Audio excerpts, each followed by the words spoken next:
think this is the one we're getting here. See it? Some kind of prints right there. Maybe a dog, hopefully a dog. A what? A dog. Oh my goodness, I about walked right through that ugly thing. Where? That spider. Give me your stick. So there it is over there. We're gonna go get the truck and I may bring it over there. I may try to cut that and pull it with a chain and get it out of there. I don't know for sure.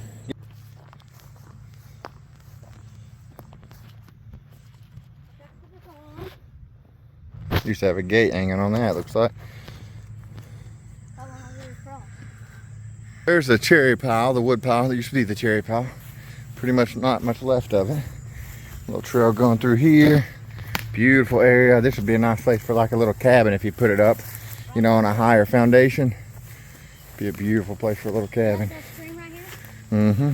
So here's the tree. That's it there. And it leads right out there.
Now I'm just gonna go ahead, I'll grab these rounds here, cut up to about, what is that, right there.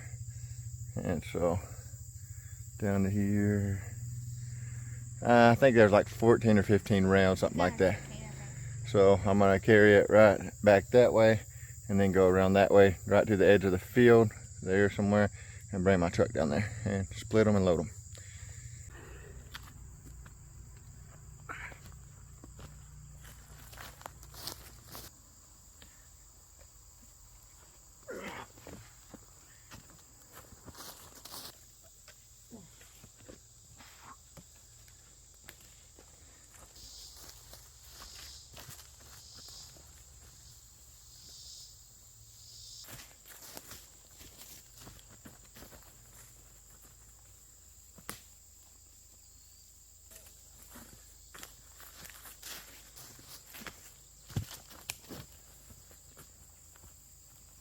I do realize, by the way, that it's a lot easier if you get a chain and pull these logs out, but that's not always an option. For one, that tree was so big, and then my chain is only so long, and then right on the other side of that tree is a pile of cedar logs, so it's not always an option.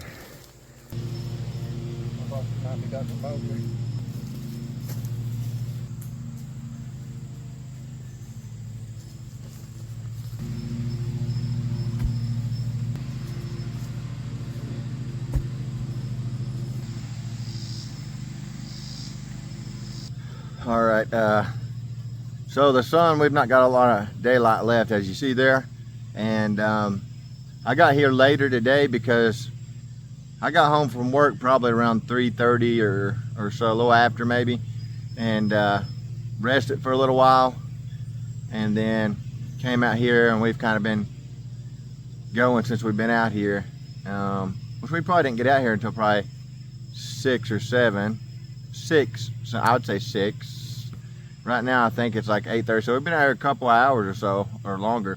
But a lot of it's been going around looking for wood, because she's got wood all over the place here, but I was trying to look for stuff that was easiest to get to. Like I bucked some of that cherry, which is back here behind us, but it's a long ways from the truck. We went up on her hill there and looked around there a little bit, kind of scanning the area, and then I bucked this over here. And now, don't have a whole lot of time left, but like I've had some people on there tell me that there's no sense in splitting fast like they've seen me do. And if you've got time to, there's not really a lot of sense in it, you know, if you're not pressed for time. But there's been many times where I've had more than, and I've said this before, I've had more than one load of wood to do, and I'm doing it all by hand, so I had to press a pace like I'm about to have to right now. Taking me a little break, I just carried all those rounds over there, not that far, but enough to take a little energy from you. And then I bucked some over there. We've been walking around here looking around, but I'm gonna take a little break, and then I'm gonna move when I go over here. I've done that many times. There's been many times. My brother used to go with me and split when he lived with me for a while. He loved using the monster maul, 16-pound maul. My brother's only about, right now he's probably 160, 170 pounds. But a lot of times he walks around 150 pounds, and he's a little bit taller than I am. So, but he liked swinging that monster maul. I called him Windmill. I nicknamed him Windmill because he would bring it around down and then bring it back around he would just go around like that with it. And so I started calling him Windmill. But we had a lot of good memories, a lot of good moments, and that made good memories in Firewood. Carter and me as well. Like today's another one for us. These are good memories, don't you think? Lots of the time, you know, the next year we'll talk about things that happened the year before. You know, this makes 6 years now that I've been doing Firewood. And every year besides this year, it was full-time in the winter. This year it's not quite full-time, but honestly I've been doing it here lately. I've been doing it pretty consistent, just because I've had more time off from work, and I plan to continue doing that, honestly. But so it just it helps me a lot financially too. So the prices of things are up a lot right now. I'm a man with a wife who's a stay-at-home mother, which is how I love it, and with my children. And I have 4 children, 2 dogs, and cats, you know, to take care of. And so things aren't cheap. So Firewood definitely helps me a lot. Talking about a year before. This is from a year before. Yeah, that's probably from last year or so that I split that. But yeah, there's a reason why sometimes you've seen me moving fast, and then sometimes, you know, I'll split just to be splitting fast and stuff like that. I enjoy it. Honestly. It really is kind of like muscle memory once you get used to it. It's like the angles and stuff, the way that I split are there, and I get criticized a lot for it, and I can see where people are coming from. I can, but if they did it and they seen and they were with me all these years, not that I've been doing it that long, there's been guys in there a lot longer than me, but this makes 6 years. This year, after this season, will make 6, and it's been full time in the winter every year before this with an axe, purely with an axe. Except I tried a log splitter. I rented one once, and then I had one another time for about a week, and that was it. And I didn't use it much when I had it in that week.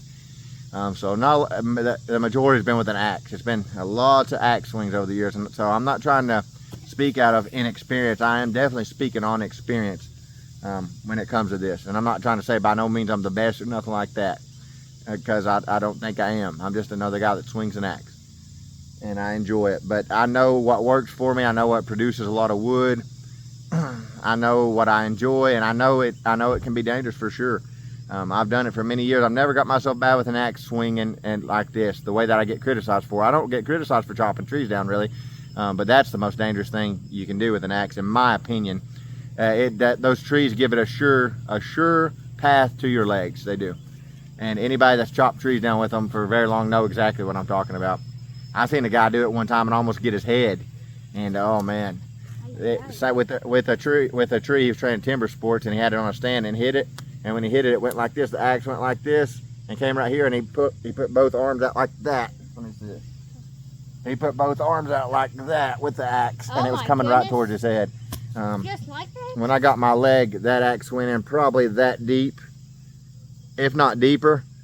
And so imagine it doing that to your head. So yeah, chopping is very dangerous. Be careful if you're going to chop with an axe. I mean trees especially. When you're chopping down at your feet and stuff, yeah, that's dangerous for your feet, yeah.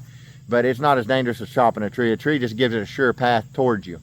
It gives it a sure path to where if the axe doesn't bite in good and it skims down like they do a lot of times, people know what I'm talking about if they've done it a little bit, and then they come down at you. I've had this one come down at me chopping trees with it, and it's a splitting axe, but I've chopped the oak tree down with it and some other trees, and I've had it come right at my legs. But anyways, you just gotta be careful. But yeah, we're out here. This is extra money for us, you know. It helps a lot. I'm probably gonna build me some rails here soon, at least some temporary ones that I can take out, you know, maybe, because I just want to be able to haul more wood. Like the guy that I delivered to yesterday, he wants more loads. He wants 2 more loads. His name's Kevin. Really good guy. He told me yesterday when I was over there that he wanted to buy a load from me to donate to somebody else that needed it. So that was very nice of him. Very nice of him. He wanted to pay for a load, which is $100, to donate to somebody else. So yeah, it's very nice of him. But yeah, the sun's going down, like literally right there. It's right at the top of that hill, so it's time to get it splitting and it's time to move. I don't got a lot of time. And that's why I have many times in the past. There's been times in the past just doing it with an axe, you know. Say you've got 5 full cords that somebody is wanting to buy. Because I did it through Light Heat before, a program that helps people with their heating bills, and they would send me 3 at a time in increments, and then I was doing it on my own at the same time. So you have to push a pace. That's why I have pushed the pace many times. I understand doing it leisurely. There's not many people that do it for a living the way that I did with an axe. And most of them use a log splitter. So that's why I do it. Lots of people don't understand that. That's why I've done that lots of times fast at a pace like that. It's because I'm trying to get it done to make money. That's why. And even now, you know, I'm making money. I'm making money at my job full time and stuff, you know. But right now, like the place I'm at now, they hold a check back for 2 weeks. So it's ended up being 3 weeks. It's 2 weeks that you only get paid bi-weekly, and they hold it back for a week. So it's 3 weeks before I get paid from them, which now it's around 2. But so that's a big gap, you know, 3-week gap. So right now, Firewood is what's doing it for me. So anyways, I'm gonna get back to it, split this. Like I said, the sun's about to go down. I'm gonna split this and we're gonna load it.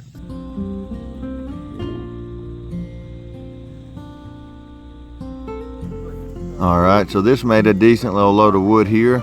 This maple wasn't the easiest to get to, but it wasn't the hardest either by any means. We had went around her land looking for different locations, because she had only just told me yesterday. I talked to her. She was mowing when we got there, and she said, yeah, any trees in there, if you want to cut them down, you can. She said anything dead that you see, you can cut down. And so there's she's got, I think, around 18 acres.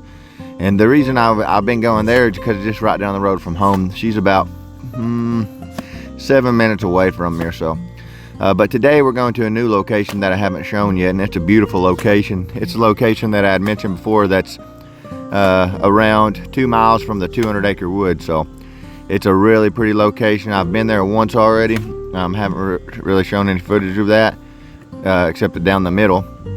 But I do plan to go there, and today it's right across from my mom's home too. So, and then I've got to cross a creek, and across that creek there's he's got some trails and some wood laying around. So I talked with him about that already. His name's Bob. He's in his 90s. I just weeded a hillside for him this past weekend, and I usually do that hillside for him just about every year. Have been for a while now. That's the place where I got into a yellowjacket nest at too, and got a lot of stings from it, that hill. But yeah, it's a joy to be back into Firewood. I'll just be so happy when it's cool though. When it cools down, you know, it's rough in the heat. Right now it's August in Kentucky, which is usually our hottest month.